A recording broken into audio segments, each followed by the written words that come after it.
J'aimerais aujourd'hui parler sur la cartouche de la victoire de Dieu.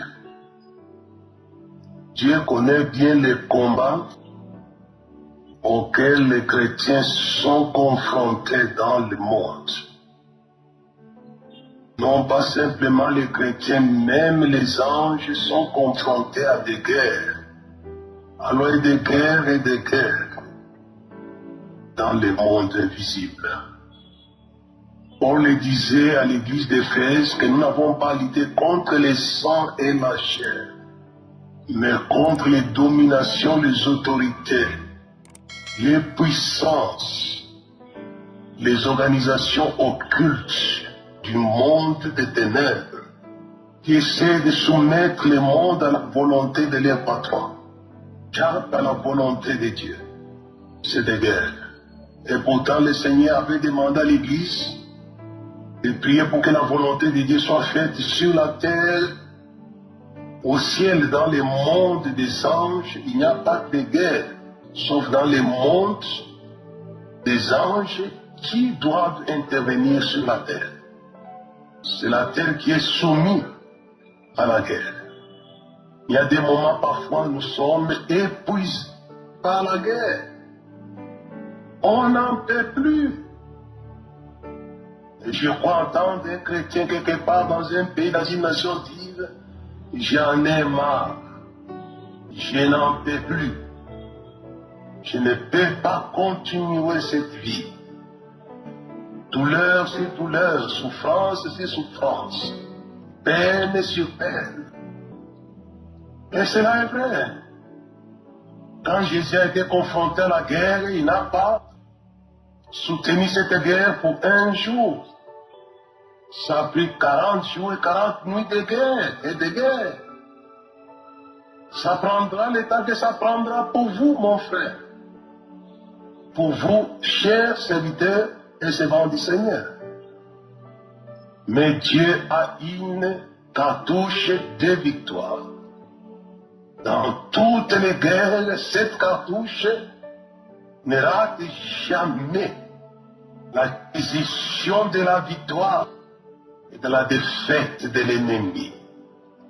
J'aimerais que cette cartouche soit à la disposition de tous les croyants du monde, même des païens. Ça fonctionne avec cette cartouche. C'est disponible. Et ce n'est pas un homme qui disponibilise cette cartouche de la victoire. C'est Dieu lui-même. Dans son grand amour, il y a une cartouche de la victoire pour vous.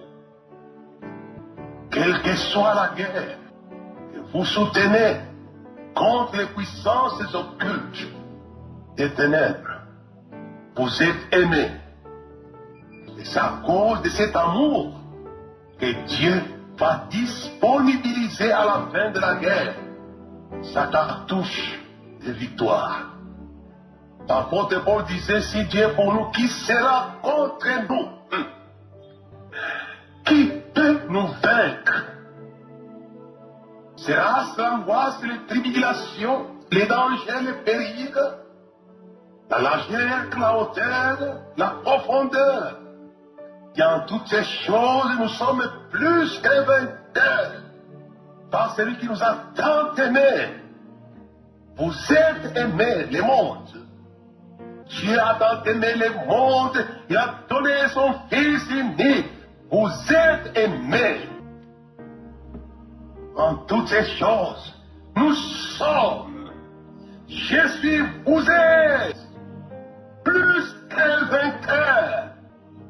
Appelle-toi victoire si tu es homme. Appelle-toi Victorine si tu es femme. Puisque vous êtes aimés. En toutes ces choses, nous sommes plus que vainqueurs par celui qui nous a tant aimés.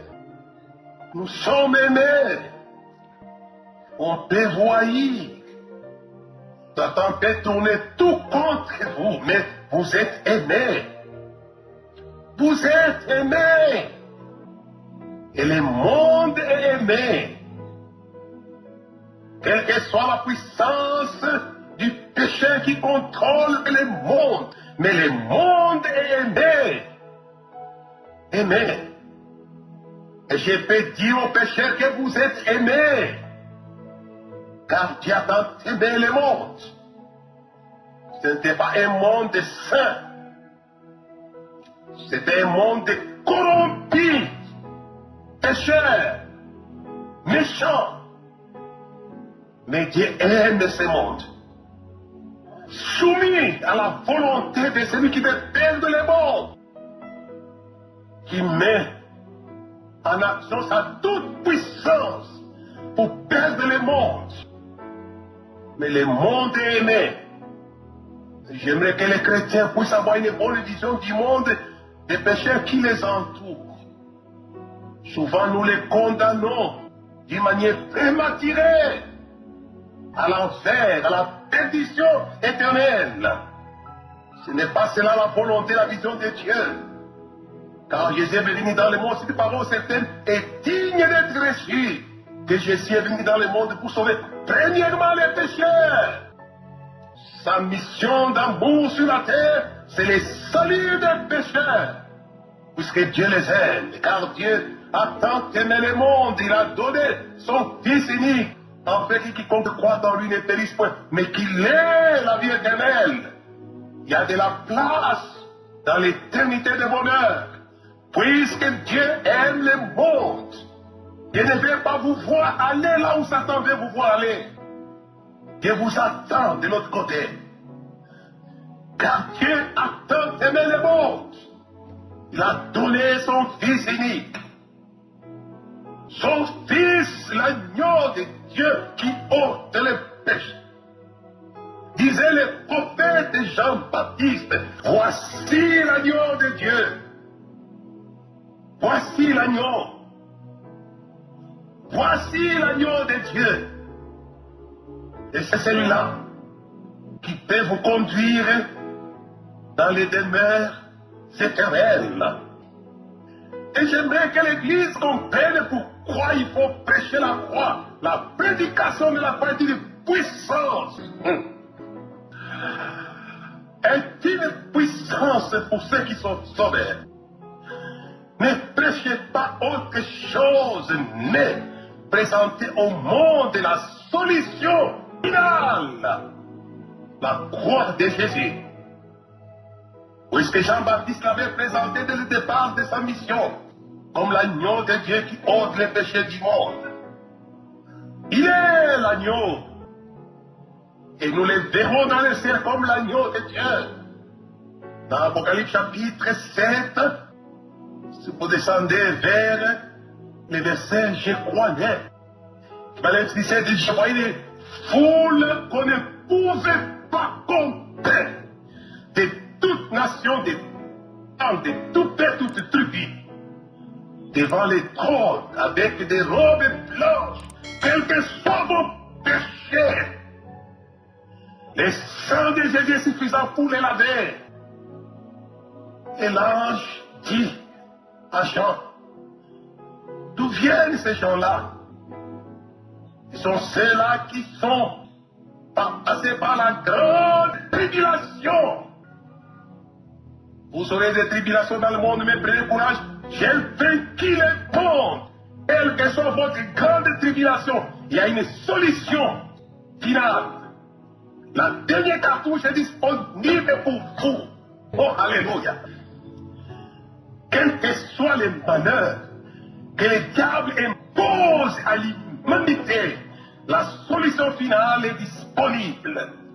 Et ce sont ceux-là qui ont passé par la grande tribulation, ils ont lavé les robes dans les sang. C'est pourquoi ils sont devant le trône. Vous serez devant le trône. Alléluia. Des gens de toute nation, toute langue, de tout peuple, de toute tribu. Vous êtes invités au trône. Le trône de Dieu, c'est pourquoi il est servi nuit et jour. Il va essuyer leurs larmes. Ils n'auront plus faim ni soif. Les demeures éternelles attendent. Mais pour y parvenir, il n'y a pas d'issue. puisqu'il y a une colère. Le diable qui ne veut pas que vous puissiez accéder à ce qui est meilleur, à ce qui vous repose, à ce qui vous donne la joie et la paix. Il n'aime pas ça. Mais la dernière cartouche de Dieu est vous conduire là-bas. C'est sa colère, à ce que vous puissiez vivre la paix, le bonheur et la joie.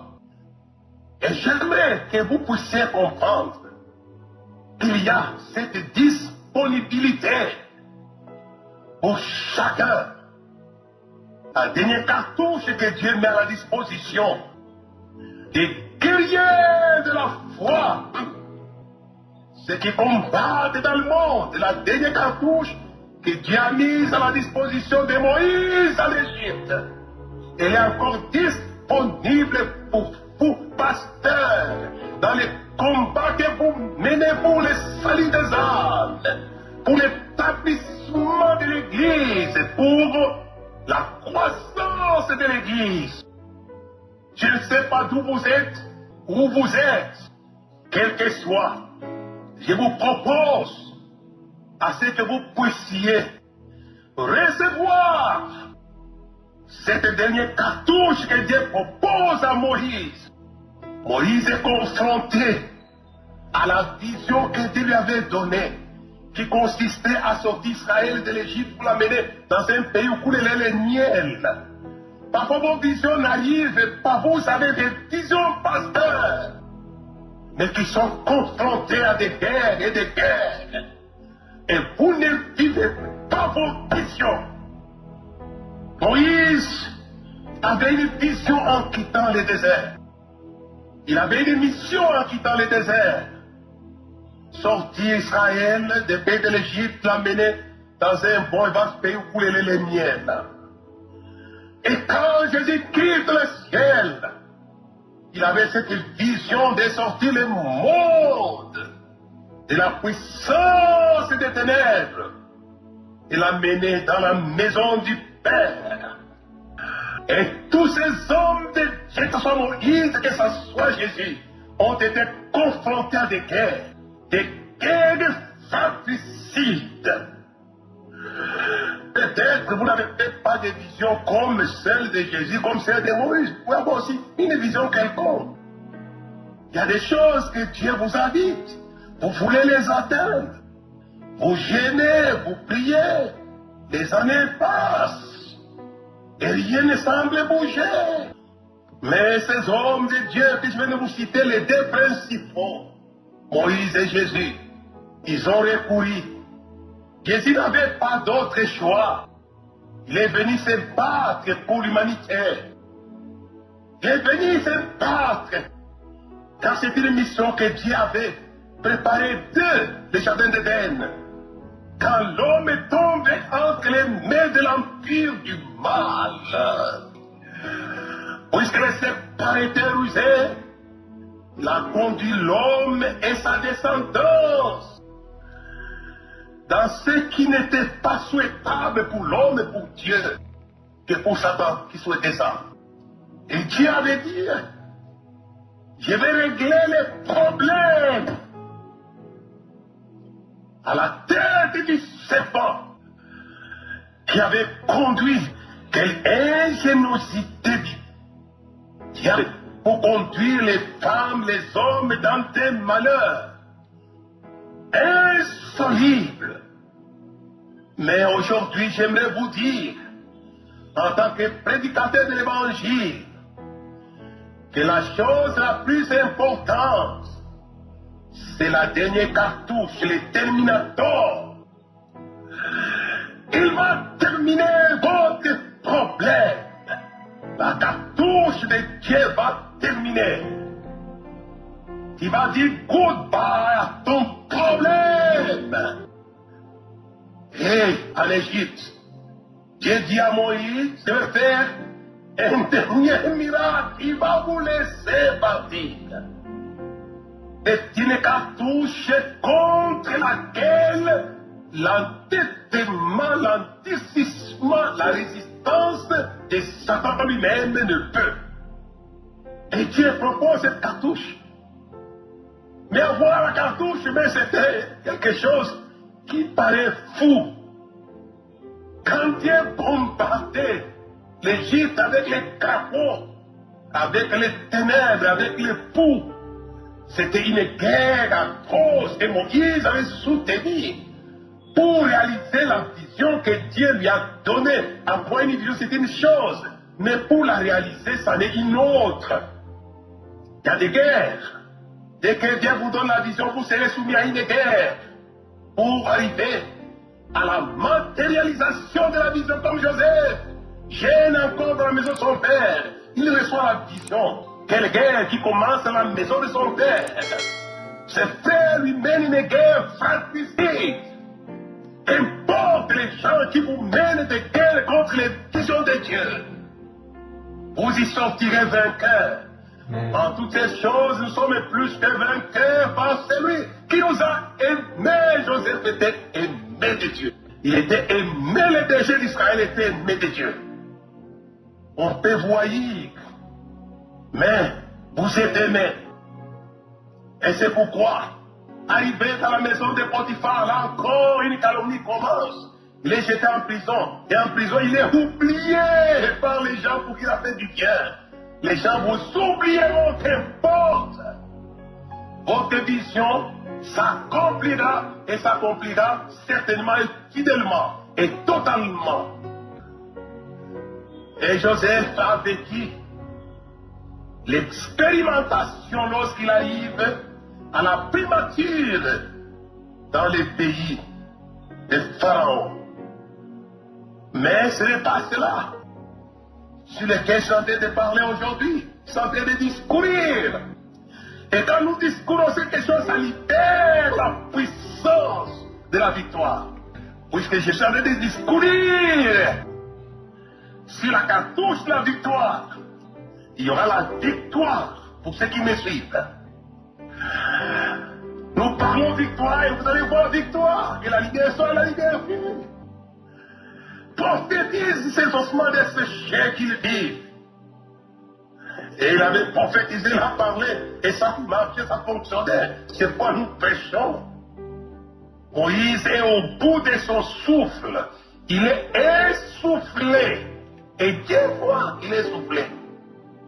Au chapitre 11 d'Exode, Dieu voit que Moïse est essoufflé. Et Dieu, dans son amour, dans sa compassion, dans son cœur compatissant, Dieu compatisse avec toi dans les combats que tu mènes contre les diables pour atteindre les buts de Dieu avec ta vie. Il dit à Moïse, je vais faire la dernière chose. Il va vous laisser partir. Il va juste même à vous chasser. Oh, alléluia. C'est un cas. Quand Dieu l'utilise, c'est le mal qui vous chasse du mal. Oh, alléluia. Il va jusqu'à vous chasser. Et j'aimerais que vos problèmes vous chassent des problèmes. Ce n'est pas vous qui allez chasser les problèmes, mais c'est les problèmes qui vont vous chasser. Ils ont été chassés par les ennemis en disant, les servez votre Dieu. C'était le sang. Je termine, je pourrais continuer cela peut-être plus tard, mais pour aujourd'hui, c'est le sang qui est la dernière cartouche de Dieu. Le sang de l'agneau. Le sang de l'agneau est la dernière cartouche contre la puissance de ce monde. Dieu donne à Moïse sa dernière cartouche. C'était le sang de l'agneau. Mais c'est une parole de la foi. Si vous y croyez, vous le verrez. Si tu crois, tu verras la gloire de Dieu. Si vous croyez à la capacité de victoire du sang de Jésus, vous allez voir la victoire. Sonnez des trompettes dans votre vie, dans votre nation, dans votre vision. La victoire va sonner des trompettes. Oh, alléluia. Recevez cette dernière cartouche. Le sang de l'agneau. Et Jésus, quand il vient sur la terre, qui devait passer par Golgotha, c'était la cartouche finale de sa guerre sur la terre. Il devait verser de son sang, alléluia. Dans le sang coulé à Golgotha, où il y avait un rassemblement international des démons du monde. Les démons de votre village où vous êtes, de votre pays où vous êtes, de votre ville où vous êtes, de votre quartier où vous êtes, ils ont aidé tous à la croix. Ils connaissent ce qui s'est passé. Dès que le sang coulait, c'était la cartouche terminatoire. Le péché était vaincu par l'agneau. Voici l'agneau de Dieu qui ôte les péchés du monde. Depuis 1968, je suis dans la foi grâce au sang de l'agneau qui m'avait délivré de l'alcoolisme, d'une vie violente, d'une vie dépendante de quel que soit. Le ministère de mon père qui était pasteur, j'étais perdu pour toujours. Mais le sang de l'agneau m'a rendu un bon service. Ce qu'il a fait dans ma vie, il le fera dans votre vie. Mon père était incapable de changer ma vie. Mais l'agneau l'a fait. L'agneau l'a fait. Le sang de l'agneau, c'est la cartouche. La dernière cartouche, c'est le sang de l'agneau. C'est avec ça que Jésus a vaincu pour lui-même. Et pour Jésus aussi, quand il est mort, il devait sortir des liens de la mort et grâce à ce sang-là. La Bible dit que les liens de la mort ne pouvaient pas le retenir. Comme le Pharaon ne pouvait pas retenir Moïse et Israël. Les liens de la mort n'ont pas pu retenir Jésus et l'humanité dans son ensemble. Puisque le sang avait coulé et pour lui-même et pour l'humanité. Les liens de la mort ne pouvaient pas les retenir, il était impossible. Oh, alléluia.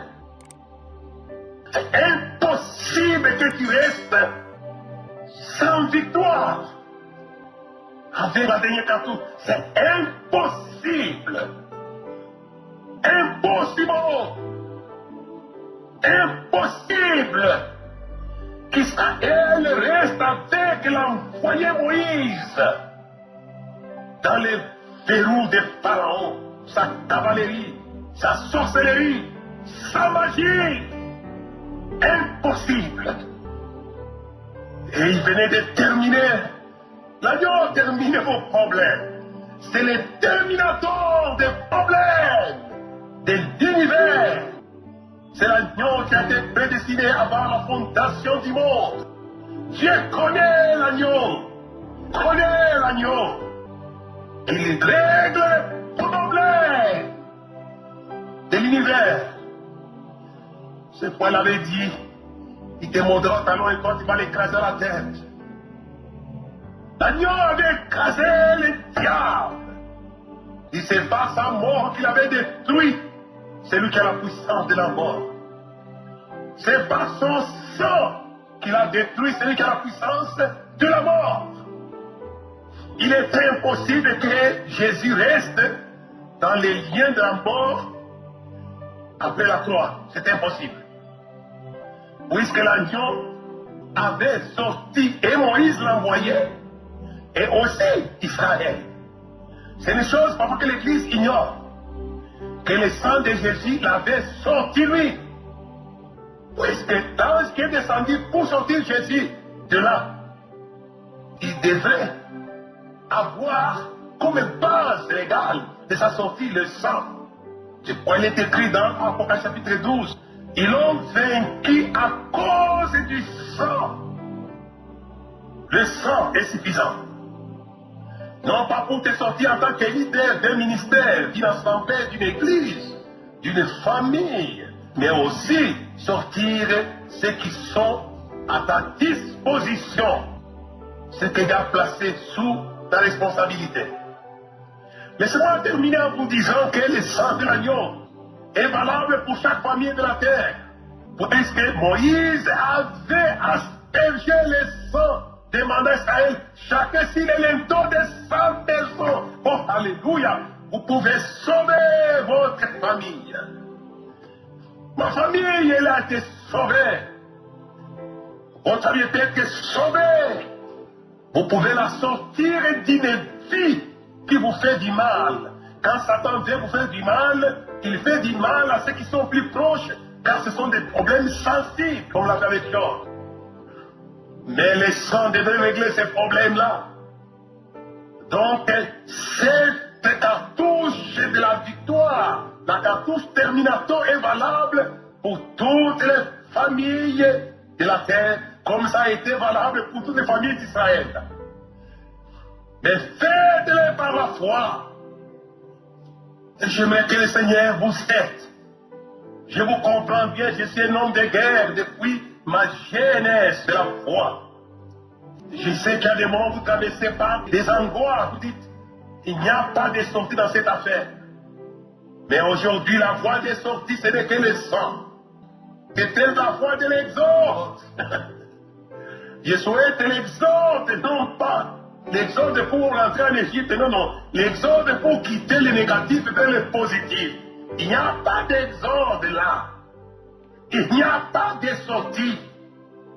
Il n'y a pas d'issue de victoire sans le sang. Et Dieu avait confiance dans le sang. Pascal, c'est qu'on a dit à Moïse, Dieu fait le dernier, va vous laisser partir. Il avait confiance. Ayez confiance au nom de Jésus. Dieu a eu confiance et Moïse a eu confiance. Israël a eu confiance. C'est extraordinaire. Alléluia. Dieu avait confiance, il avait la foi dans le sang de l'agneau. Il a communiqué cette foi à Moïse. Et Moïse l'a communiqué aux maisons d'Israël. Ça fonctionnait. Alléluia. C'est ce que je fais maintenant. Je sais que vous communiquez la foi de Dieu, la foi de Jésus. Et ma foi à vous, les familles de la terre. Ça va fonctionner au nom de Jésus-Christ.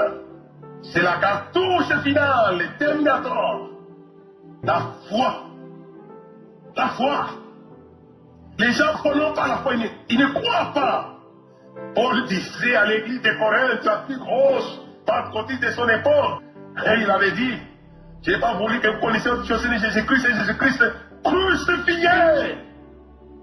C'est un message de la foi que nous prêchons. Le réveil de l'Afrique, pardon, que c'était la foi. Il avait fait la vision, puis voyait l'Afrique lavée dans le sang. Et ça fonctionnait. Jésus lui avait communiqué la foi dans les sang qu'il avait. Et lui, il a aussi communiqué cela, et ça fonctionnait. Il est mort après avoir pulvérisé la puissance démoniaque sur l'Afrique grâce au sang de l'agneau. Dieu vous bénisse, vous pouvez faire de même en ayant la foi, comme Paul l'a fait dans le monde méditerranéen. Comme Pierre l'a fait à Jérusalem, vous l'avez crucifié, répandez-vous. C'était le premier message de la croix. Que Dieu vous aide dans votre ministère à avoir la foi, même quand vous prenez la Sainte Seine, et la foi. Que c'est quelque chose de très important. C'est la dernière cartouche que Dieu détient. C'est celle-là. Dieu vous bénisse, à la prochaine. Et je dis Amen à ce message.